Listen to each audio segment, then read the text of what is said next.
dia, querida igreja, um grande prazer poder estar mais uma vez com vocês, mais uma vez estar entrando no seu lar através dos canais de comunicação, e eu quero agradecer pelo privilégio que você me dá a cada manhã de entrar no seu lar. Para iniciar esse culto, eu quero convidar você a ler algumas palavras ditas pelo nosso Senhor e Salvador Jesus Cristo. Essas palavras estão registradas no Evangelho de Mateus, e eu gostaria de convidar você a abrir sua Bíblia.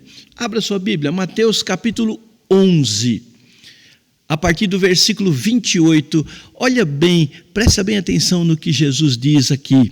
Ele diz: vinde a mim. Ele está fazendo uma convocação, um chamado, um apelo. Ele diz: vinde a mim, todos os que estáis cansados e sobrecarregados, e eu vos aliviarei. O mundo está buscando alívio, está buscando socorro em tantas coisas, e Jesus diz: vinde a mim e eu vos aliviarei. E esta promessa é real, é verdadeira, e você pode experimentar isso na sua vida.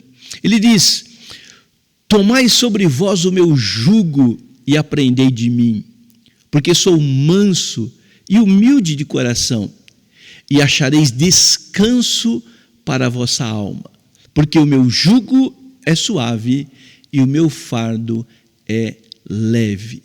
Jesus está fazendo um convite para que nós sejamos participantes da sua vida e experimentemos então o socorro que vem dele. Ele diz: se você me segue, se você vem a mim, você encontra descanso para a sua alma.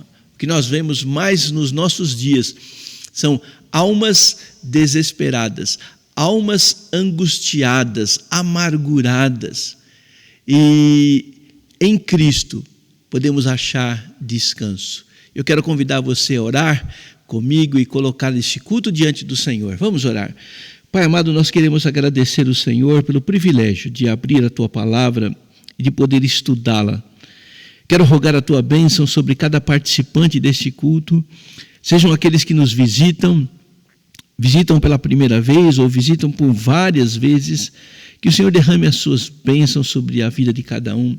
Se há alguém participando desse culto, ó Deus, e ainda não encontrou descanso para a sua alma, o descanso verdadeiro, o descanso real, o descanso eterno, que nesta manhã seja um momento, Deus, de encontro com Cristo, seja um momento de restauração de vidas. E se há alguém que não tem a Jesus, que Teu Espírito Santo toque nesta vida, Deus, e transforme essa vida. Eu rogo a Deus também por aqueles que participam desse culto, os crentes, os membros da igreja, ou crentes que são de outras regiões, de outras cidades e talvez até de outros países que estão participando neste culto desta manhã. Eu quero rogar a Tua bênção sobre a sua vida, sobre a sua casa, e que todos nós, Deus, apesar das lutas, apesar das aflições, que nós descansemos no Senhor. Muito obrigado por falar conosco, muito obrigado por nos dar a oportunidade nesta manhã de estudar a Tua Palavra. É a minha oração em nome do Senhor Jesus. Amém. Muito bem, quero dizer que é um grande prazer você me permitir entrar no seu lar, e se você está visitando o nosso culto, visitando a nossa igreja, nós queremos te conhecer. Então, aqui embaixo no canto da tela tem um QR Code, e você pode apontar ali a sua câmera e você vai ser direcionado a um breve cadastro.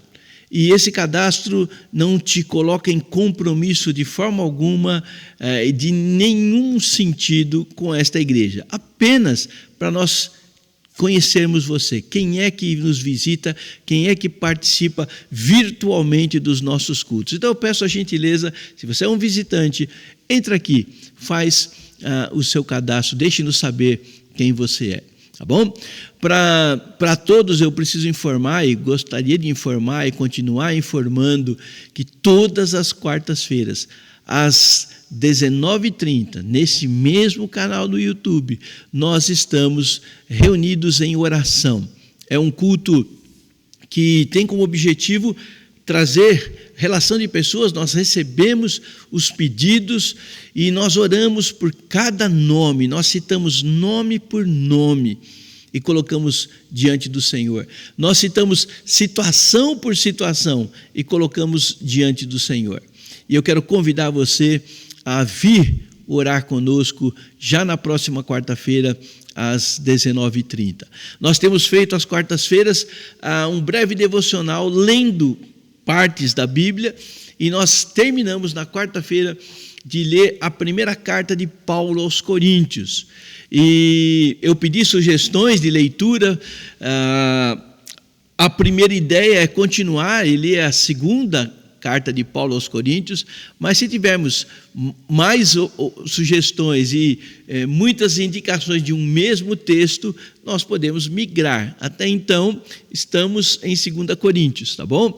Mas venha na quarta-feira e você fica sabendo qual livro, qual a carta nós vamos ler e meditar.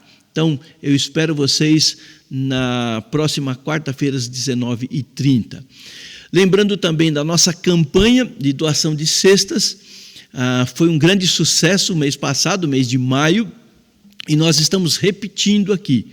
Com relação ao mês de maio, nós conseguimos suprir todo o valor que nós desembolsamos, que a igreja desembolsou para a compra das cestas. Eu dou graças a Deus por isso.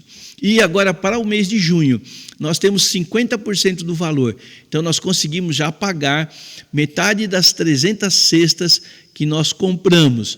Falta ainda pagar a outra metade. Então, se você participou o mês passado, eu quero animar você a participar novamente neste mês. E quem sabe no próximo mês. Mas, por enquanto, vamos ficar em junho. E nós estamos desafiando as pessoas a nos ajudarem a comprar essas 300 cestas e fazer a distribuição. A data, 19 de junho.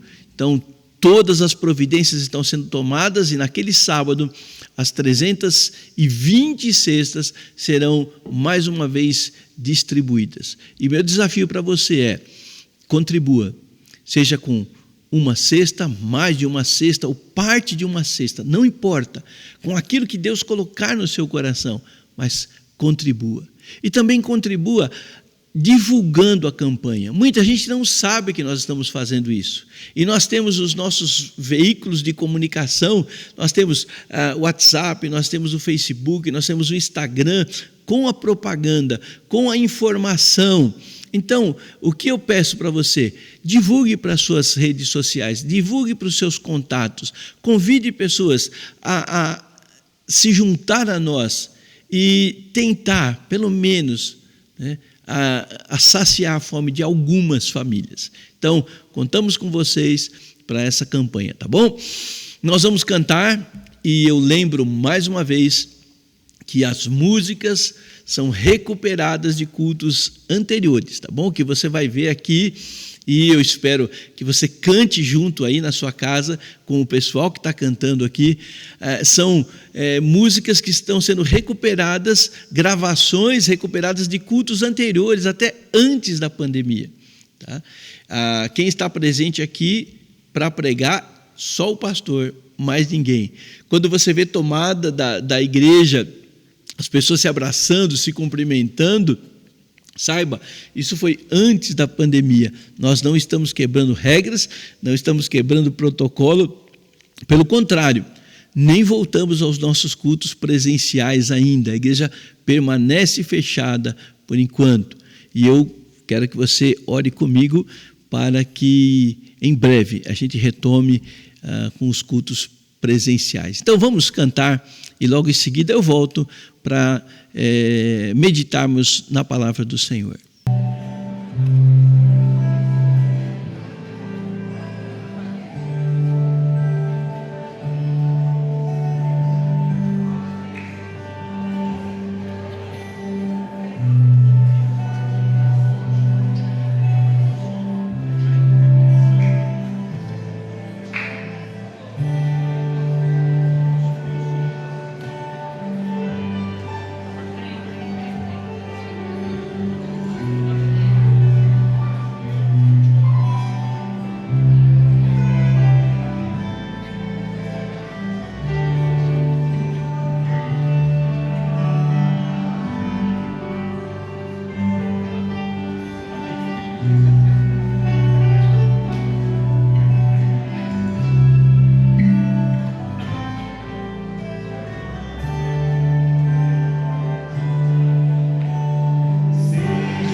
Oh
cantar. Realmente não existe nada melhor do que quando a gente lê a palavra de Deus e a gente ouve, lê Jesus Cristo dizer que agora não os considero mais servos ou alguém distante, eu vos considero amigos. Não existe nada melhor do que saber que nós estamos em paz com Deus da criação, com Jesus Cristo. Não existe nada melhor do que a gente se perder na intimidade com Deus, nos átrios dele, em meio à palavra. Quando você começa a ler, você não para mais, e Deus começa a falar contigo. Não existe nada melhor do que isso. Se tem alguém aqui dentro que não desfruta disso, deixa Deus falar com você. Experimente um pouquinho do que é isso. Ouça o que Deus tem para te falar. Ele tem muito para fazer na sua vida. Ele quer. Não existe nada melhor do que ser amigo de Deus.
Então, estamos novamente aqui para estudar a palavra do Senhor. Eu quero contar, para iniciar, uma história para vocês.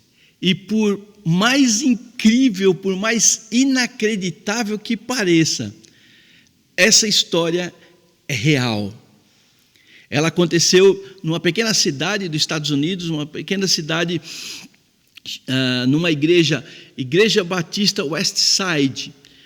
E a igreja explodiu 5 minutos depois do início de um ensaio de um conjunto da igreja. O ensaio começava pontualmente, 19h20. Pontualmente, às 19h20, o grupo começava o ensaio.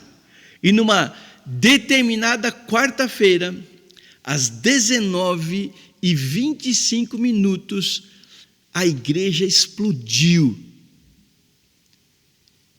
A igreja desabou. A explosão fez com que as paredes fossem expulsas, o teto desabasse. Porém, nenhum dos componentes, dos 15 componentes daquele conjunto, sofreu sequer um arranhão. Todos escaparam da morte por uma coincidência. Naquele dia, os 15 componentes do coral estavam atrasados. É quase impossível se calcular a questão de probabilidade. Qual a probabilidade de todas as pessoas se atrasarem no mesmo dia, no único dia? Alguém disse que essa chance seria 1 em 1 milhão. Mas o fato é que, na noite de 1º de março, agora não vai estranhar o ano, tá? Na noite de 1º de março de 1950, na cidade de Beatriz, isso aconteceu.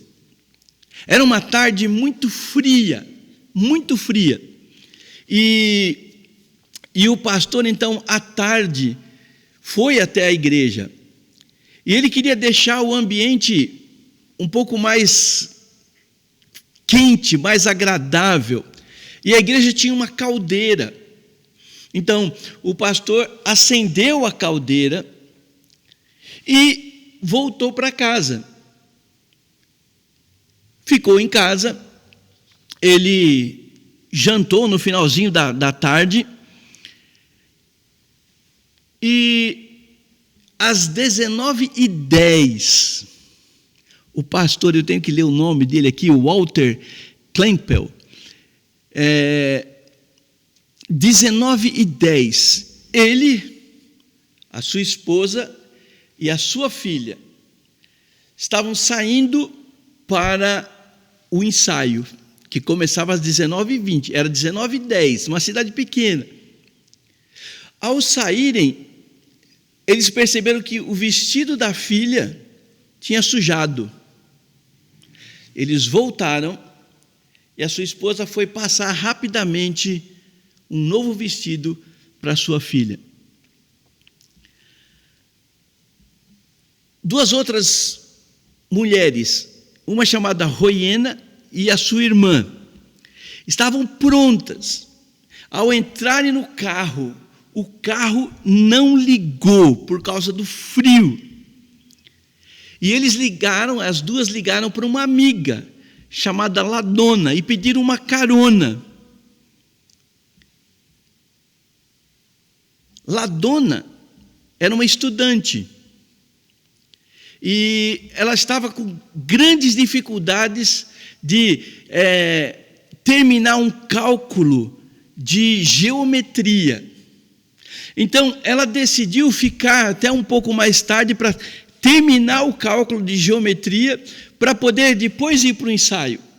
E quando a Roiena e a irmã ligaram, ela disse: eu passo sim, eu pego vocês, mas me dá alguns minutos que eu estou terminando aqui e eu já passo e pego vocês.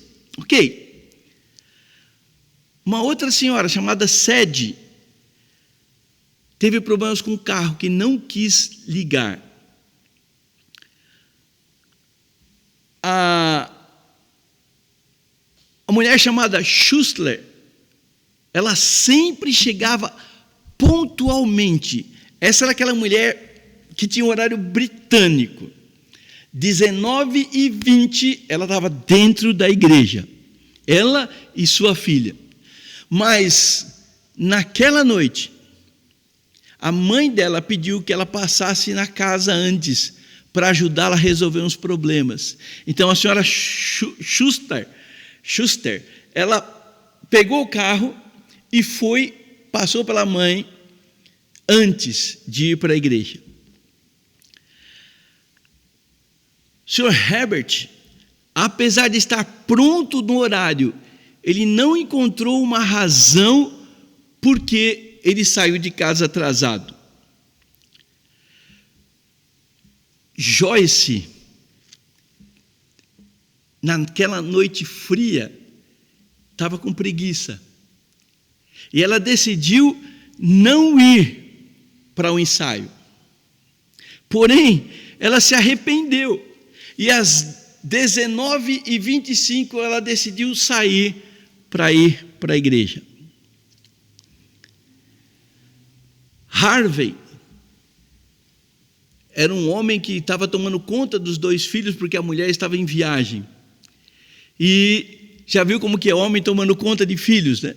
Faz isso, faz aquilo, acabou se atrasando. Marilyn era pianista do grupo. E ela jantou e por alguma razão ela se deitou para cochilar e não acordou.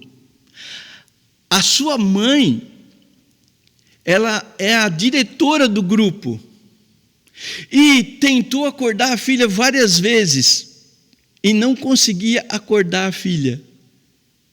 E ambas não foram. Lucille e Dorothy eram vizinhas e costumavam ir juntas para o ensaio.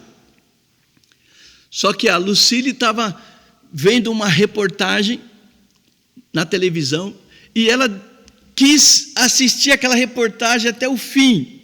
Então a Dorothy ficou esperando ambas saírem.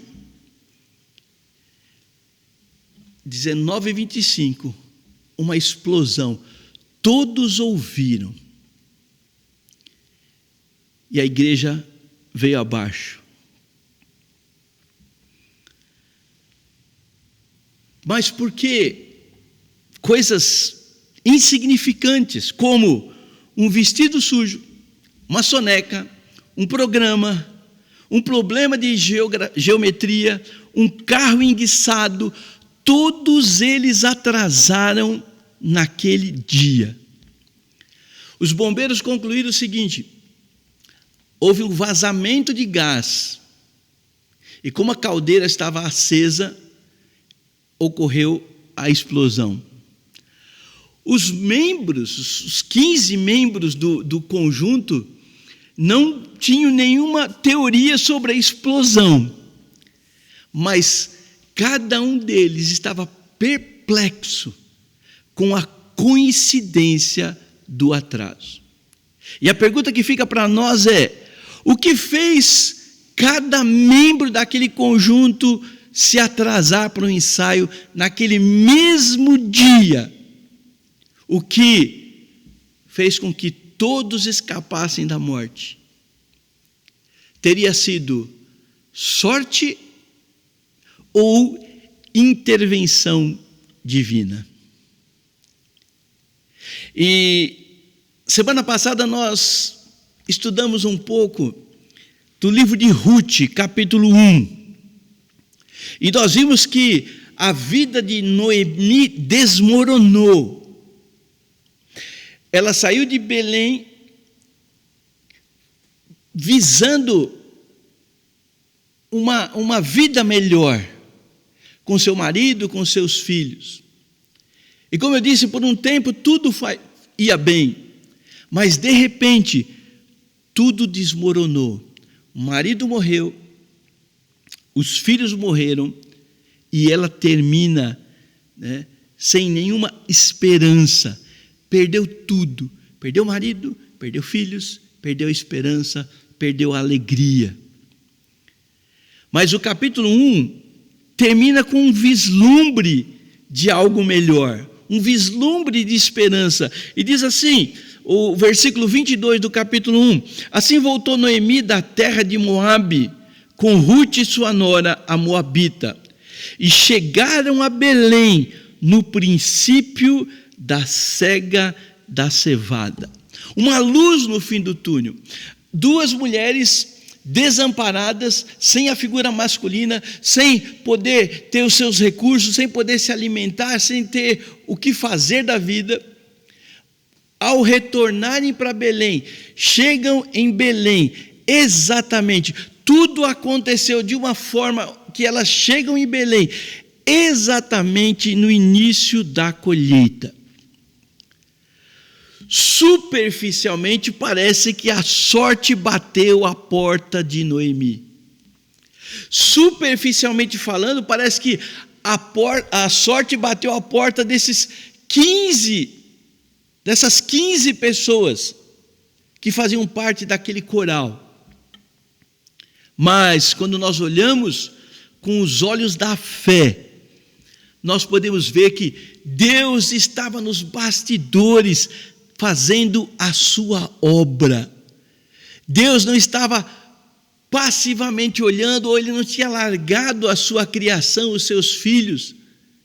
A sorte, Deus estava no controle, a soberania de Deus ainda estava no controle.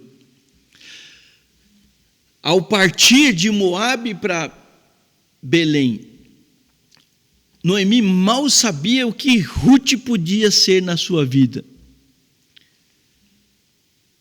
Ela não sabia como esta moça moabita, não sua parente direta, apenas a sua nora, como ela a abençoaria. E quando nós chegamos no capítulo 2, o capítulo 2 se inicia com um pedido de Rute. Se você olhar comigo, capítulo 2, versículo 2, diz assim: Rute, a moabita, disse a Noemi: Deixa-me ir ao campo e apanharei espigas atrás daquele que me favorecer. E ela disse: Vai, minha filha. Essa prática de respigar, né, a colheita,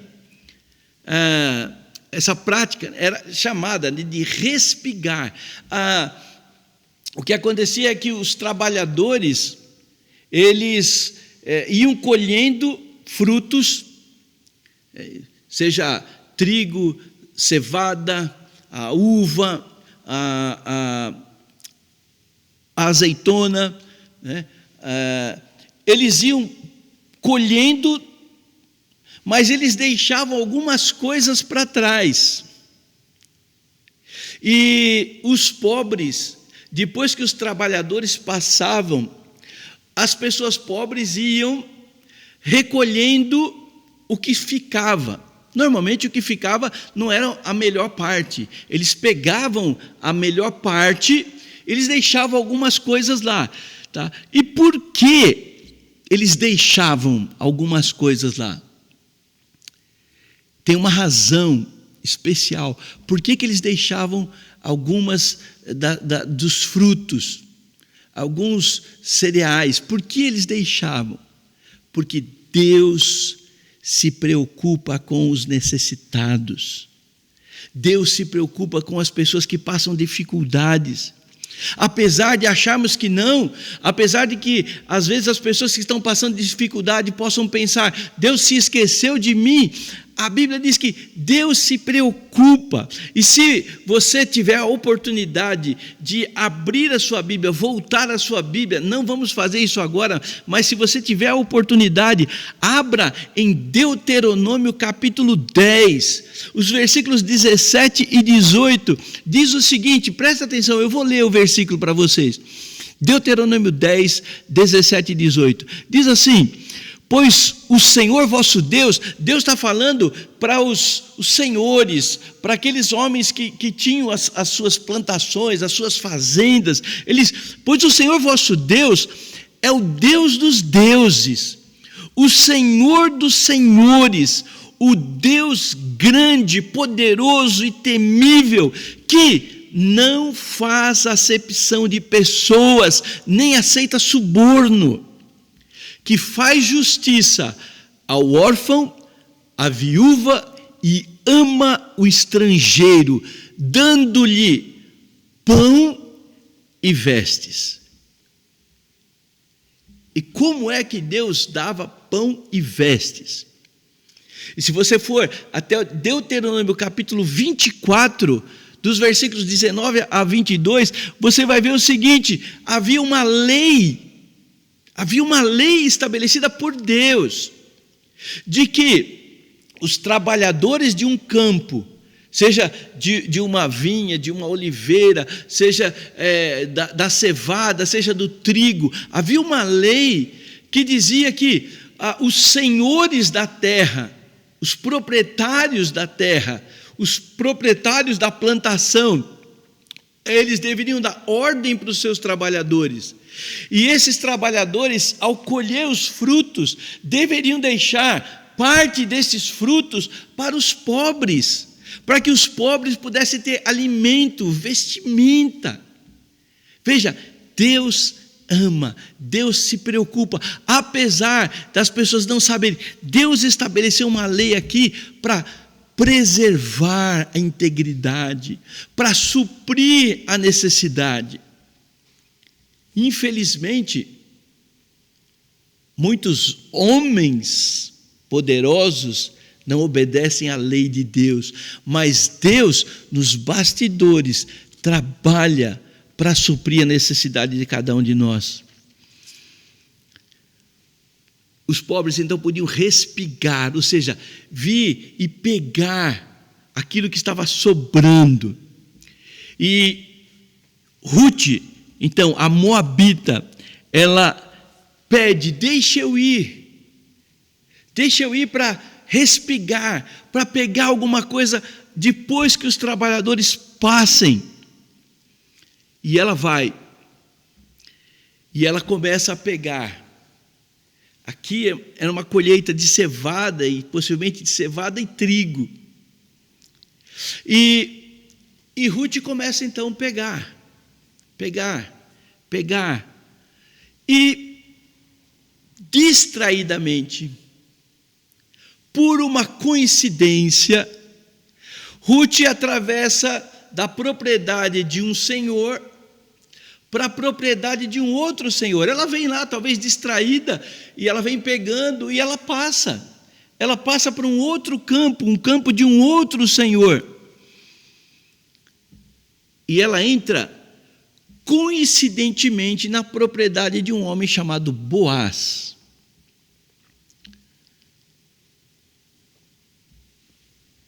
Coincidentemente também, Boaz, que é o senhor, que não vai para os campos, coincidentemente Boaz chega no seu campo, num determinado momento. E quando ele chega, ele encontra Ruth. E Ruth está indo embora, ela está deixando o campo, ela está de partida.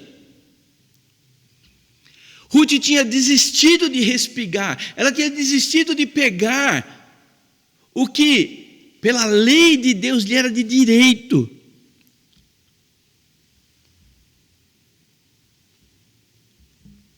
E se Boaz tivesse chegado 5 minutos depois,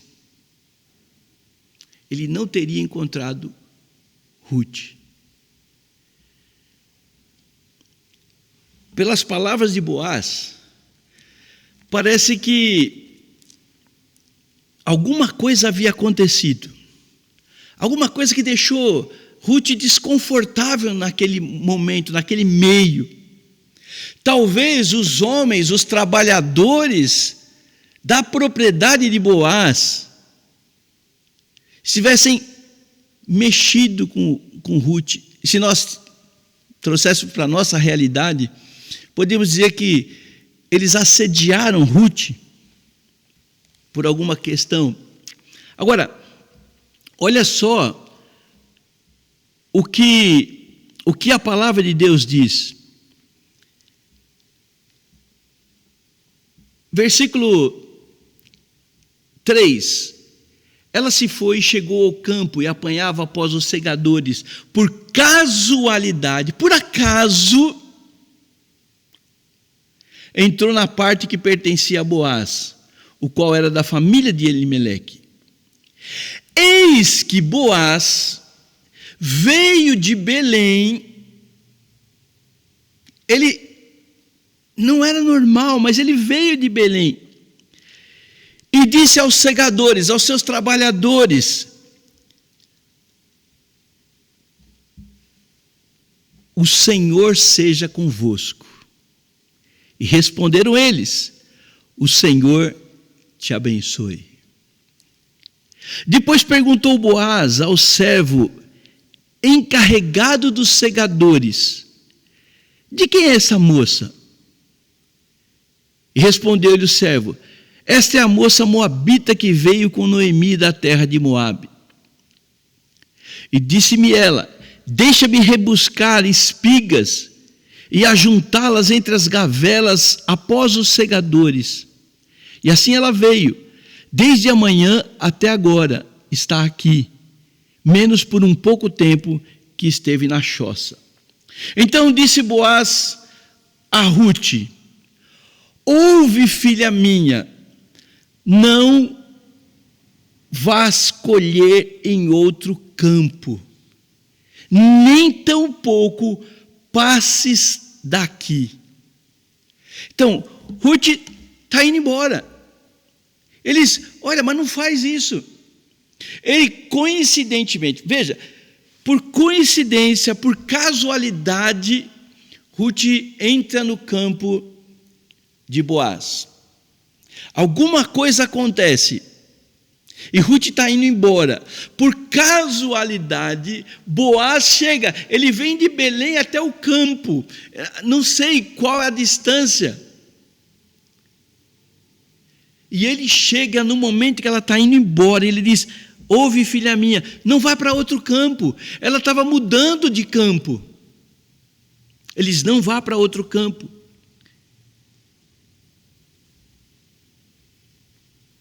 E ele diz: você vai ficar com as minhas servas. Agora percebe, ele coloca a Ruth com as mulheres que trabalhavam para ele. E ele fala alguma coisa bem interessante aqui. Versículo 9: dei ordem aos servos que não te toquem. Não dei ordem para eles, pode ficar tranquila. Eu ordenei para eles que não te toquem. Então, tudo indica que ela havia sido molestada, razão pela qual ela estava indo embora. Mas ele chega exatamente naquele momento. Agora, eu quero que você nota comigo: Ruth não é judia, mas havia conhecido o Deus de Israel através da família de Noemi. Ruth também tinha visto seu mundo desmoronar. Por quê? Porque seu marido havia morrido. Não foi apenas o marido de Noemi e os filhos de Noemi que morreram. Não foi apenas Noemi que perdeu tudo, que seu mundo desabou. Ruth também teve o seu mundo desabado. Ruth vem para uma terra estranha. Ruth está tentando se reerguer. tentando ser uma bênção na vida da sua sogra. Noras, presta atenção, você pode ser uma grande bênção na vida da sua nora. Noras, vocês podem ser grande bênção na vida das suas sogras. A Ruth queria ser uma bênção na vida da sogra. Ruth vai para o campo de forma humilde, para se beneficiar de uma lei que favorecia os pobres, mas de repente ela é molestada, ela é assediada por esses homens, e ela decide partir. Detalhes pequenos que às vezes nós não percebemos. Boaz, ele vai além. O texto diz que ele dá ordem para deixá-la rebuscar. Olha só o que diz o versículo 7. Disse-me ela, versículo 9: estarás atenta ao campo que cegarem, e irás após elas com as mulheres. Não dei ordem aos meus servos que não te toquem. Quando tiveres sedes, vá às vasilhas e bebe do que os servos tiraram. Ele está indo além. Ele não apenas está protegendo ela, ele está começando a suprir necessidades. Olha, se você tiver sede, você nem precisa tirar a água. Tome a água que foi tirada pelos meus servos. E ele diz mais. Então ela, inclinando seu rosto, em terra, e disse: como é que me favoreces e fazes caso de mim, sendo eu estrangeira? E aí Boaz vai dizer o que havia sido contado para ele, que ela era a nora de Noemi, que ela estava ajudando Noemi. E ele diz para ela: olha, você pode colher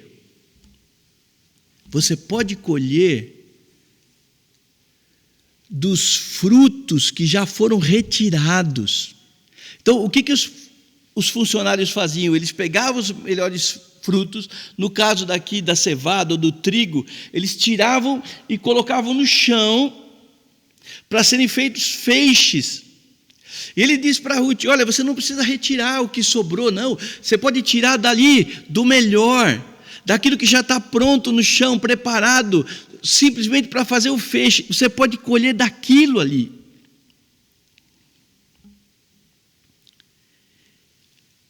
É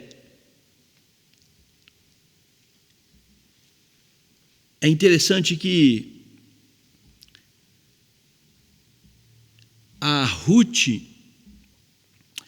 o texto diz que ela consegue, no versículo 17, esteve ela apanhando naquele campo até a tarde, e debulhou, já debulhou o que tinha apanhado, e foi quase um efa de cevada.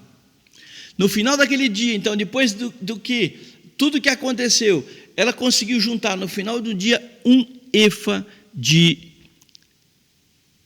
cevada. Isso equivale em torno de 20 litros. E era suficiente para ela e Noemi sobreviverem por uma semana ou um pouco mais. Isso só com a cevada. Voltando para Deuteronômio, você não precisa ir lá, mas no capítulo 16 de Deuteronômio, a colheita, o período da colheita eram 7 semanas.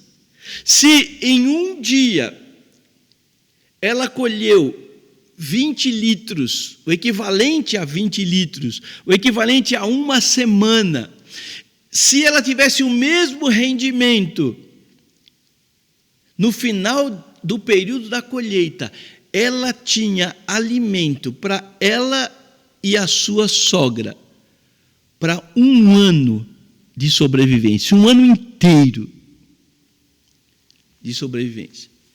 E aí ela volta para casa. Ela volta para casa e no versículo 19 diz: então disse Ruth, a sua sogra.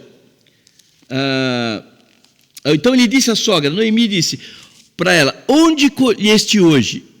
Onde trabalhaste? E ela diz, Noemi: bendito seja aquele que te acolheu favoravelmente. E Ruth lhe contou à sua sogra onde havia trabalhado. E disse o nome do senhor de cujo campo trabalhou. O nome era Boaz. Então Noemi disse à sua nora: bendito seja ele do Senhor, que ainda não tem deixado a sua benevolência, nem para com os vivos, nem para com os mortos. Porque Ruth acabou casualmente no campo de Boaz? Porque Boaz apareceu na hora certa para conhecer Ruth? Teria sido um dia de sorte? Ou Deus estava por trás de tudo? E eu quero trazer 3 verdades para a gente meditar rapidamente nisso. Primeira verdade: não existe sorte num mundo governado pela providência de Deus. Provérbio 16:33 diz: a sorte se lança no regaço, mas do Senhor procede toda decisão. O que alguns chamam de sorte, de acaso, de destino, a Bíblia atribui isso à mão soberana de Deus. Lançar sorte era um jogo de azar, assim como um jogo de dados, que você pega os dados e joga os dados, ou uma moeda que você joga para cima para tirar cara e coroa. Quando nós falamos da providência de Deus, nós devemos entender que Deus está se manifestando, e Deus se manifesta de 2 maneiras. A vontade de Deus, a providência de Deus se manifesta de 2 maneiras: de maneira ativa, Ele fazendo algo acontecer, ou de maneira passiva, Ele permitindo que algo aconteça. Quando nós falamos da vontade ativa de Deus, nós estamos falando que Ele mesmo faz com que as coisas aconteçam. E quando nós estamos falando da vontade passiva, nós estamos falando das coisas que Ele permite acontecer. Deus sempre está no controle, Deus sempre é soberano. E em determinadas situações, Deus está fazendo coisas acontecerem. Elas acontecem pela mão de Deus. Em algumas situações, Deus está permitindo que coisas aconteçam. De outra forma, como nós poderíamos explicar que todos, 100% dos componentes de um conjunto se atrasassem no mesmo dia?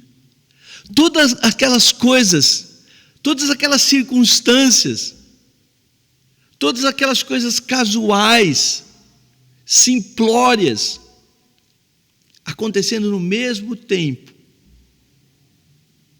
Foi acaso? Foi sorte? Ou foi providência divina? Em alguns casos, como o carro quebrado, claro, a providência divina. Deus estava passivamente fazendo com que aquele carro não pegasse. A ação ativa de Deus.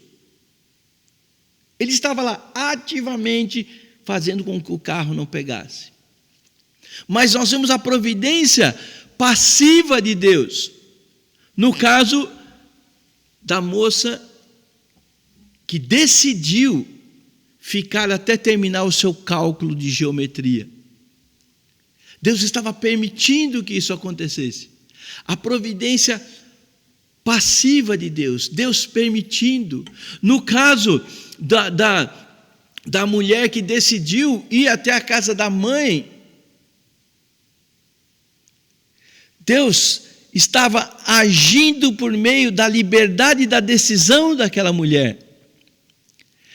No caso da moça que estava assistindo um programa de televisão e decidiu, eu quero ver isso até o fim. A providência de Deus passiva, permitindo que aquela pessoa tomasse uma decisão e usando aquela decisão, agindo por meio daquela decisão.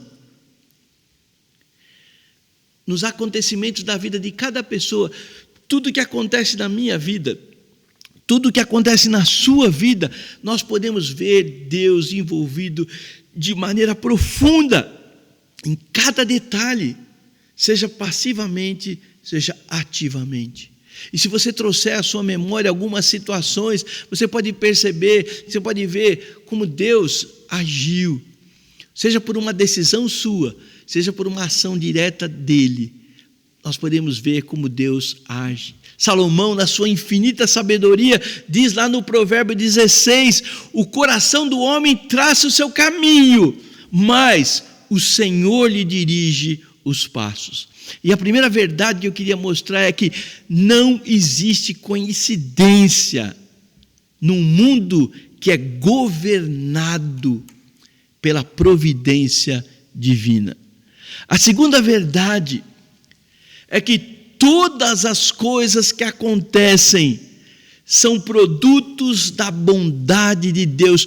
Tudo que acontece nesse mundo, todas as coisas, como Paulo diz, cooperam para o bem. Tudo que acontece nesta vida são produtos da bondade de Deus. Versículo 20 do nosso texto diz: então Noemi disse à sua nora: bendito seja ele do Senhor, que ainda não tem deixado a sua benevolência, nem para com os vivos, nem para com os mortos. Quem não parou de mostrar a sua benevolência? Quem foi que não parou de mostrar a sua bondade? Boaz ou Deus? Essa é uma afirmação ambígua. Nota. Ele diz para ela: quando tiveres sede, vá à vasilha. Está no versículo 9 do nosso texto. Vá às vasilhas e bebe do que os servos tiraram. No versículo 14, na hora de comer, veja aí, versículo 14, na hora de comer, Boaz diz para ela o seguinte: achega-te para aqui, come do pão, molha no vinho o teu bocado. Ela se assentou ao lado dos segadores, e ele lhe deu grãos tostados de cereais, e ela comeu, se fartou e ainda sobrou. Ruth comeu até se saciar, e numa linguagem popular, nós podemos dizer, até ficar cheia. Às vezes nós falamos isso, né? Estamos comendo, estou cheio, não dá mais. Ruth ficou assim, ela se saciou, ela foi completamente saciada, mas a Bíblia diz que sobrou ainda do que ela comeu. E olha só o que diz o versículo 18 do capítulo 2, diz assim: tomou e veio à cidade e viu sua sogra o que havia apanhado, e também o que sobejara depois de fartar-se, tirou e deu à sua sogra. Ela comeu, se fartou e ainda levou, além de levar os 20 litros, o efa de sementes, ela levou comida pronta. Chegou para Noemi comida pronta. A bondade foi tamanha que, além de comer, ela levou comida para Noemi. Isso nos faz lembrar de uma declaração que Paulo faz aos crentes lá em Efésio, que diz: ora, aquele que é poderoso para fazer infinitamente mais de tudo que nós pedimos ou pensamos, conforme o seu poder que opera em nós. Tiago, lá no capítulo 1 da sua carta, versículos 16 e 17, ele diz o seguinte: não vos enganeis, meus amados irmãos, toda boa dádiva e todo dom perfeito são lá do alto, descendo do Pai das luzes, de quem não pode existir variação nem sombra de mudança.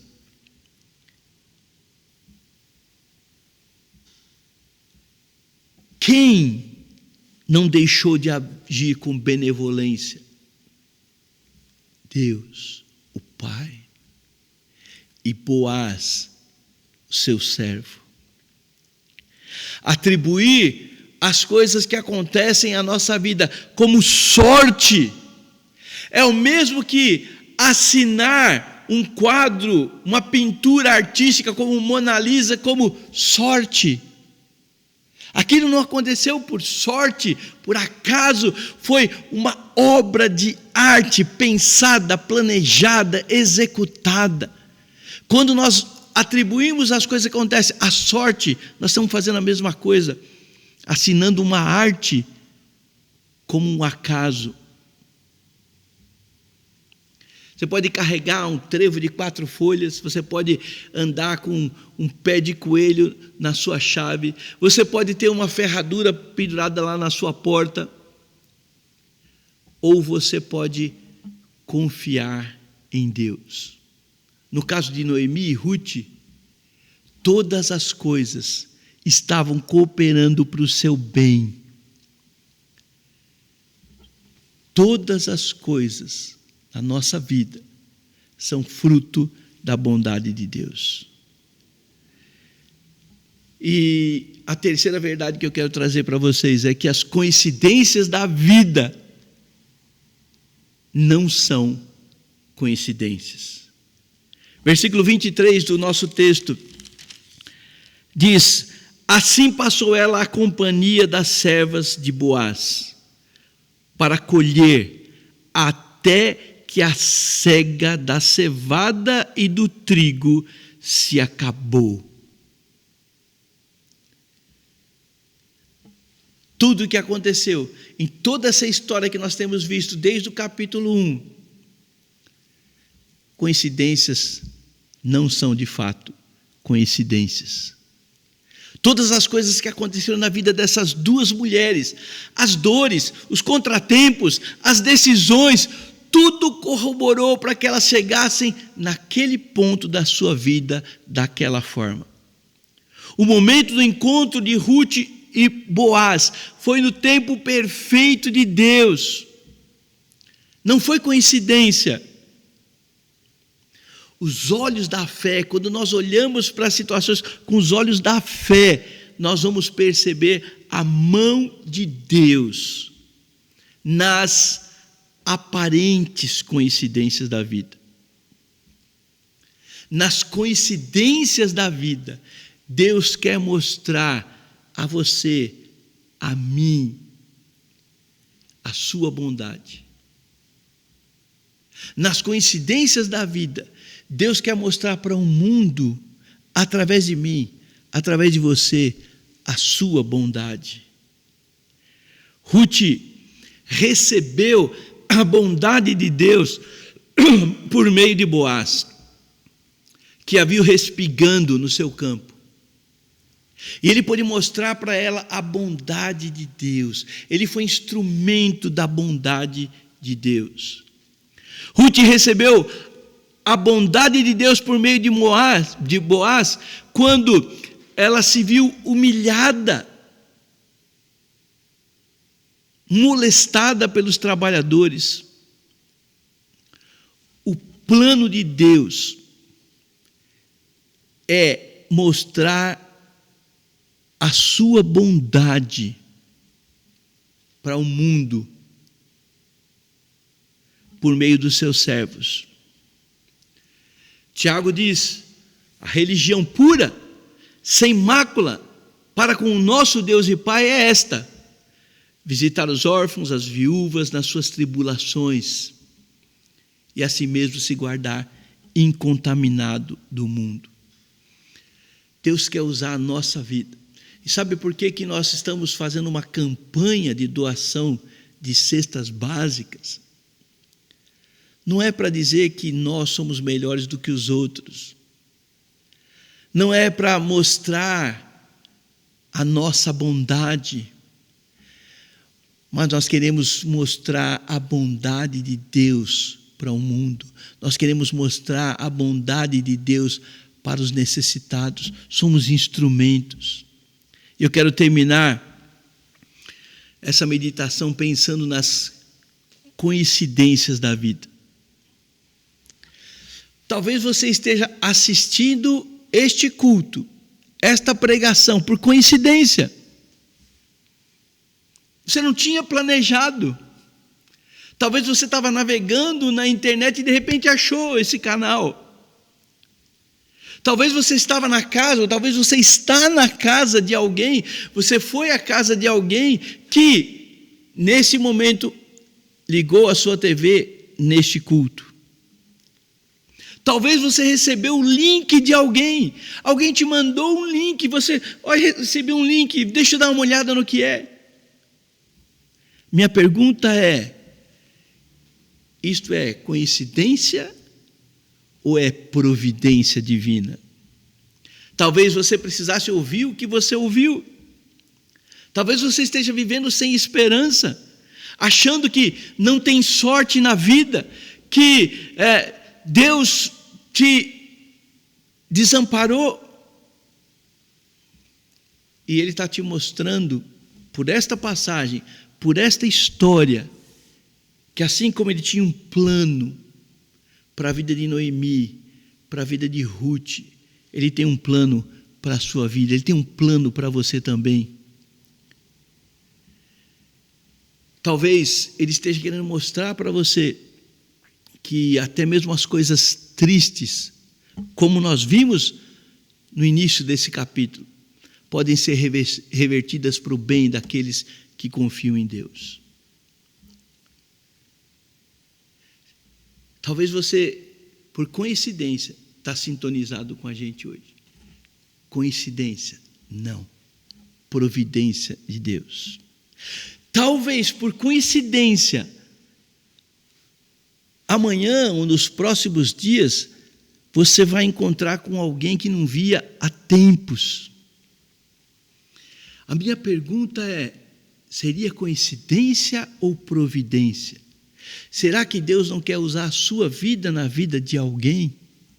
Será que Deus não quer mostrar a bondade dEle através de você na vida dessa pessoa?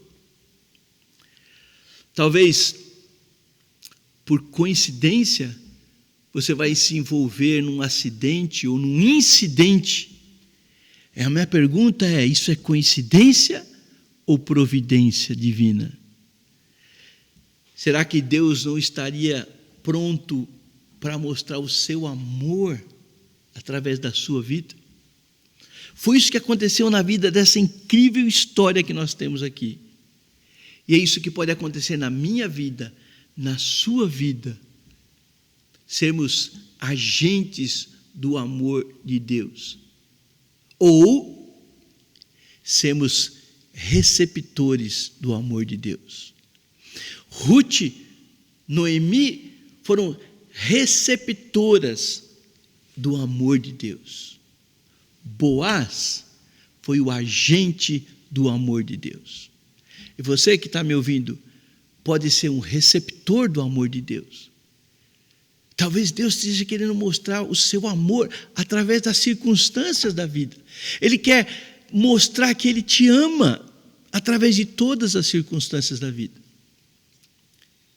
Talvez você que está me ouvindo, Deus quer que você seja um agente que mostre, que demonstre o amor de Deus para esse mundo, o amor de Deus para os necessitados, o amor de Deus para os perdidos. Não existe coincidência no mundo governado por Deus, mas existe providência. E que você siga o plano que Deus tem para a sua vida. Quero convidar você a orar. E antes de orar, se você não tem a esperança que esse livro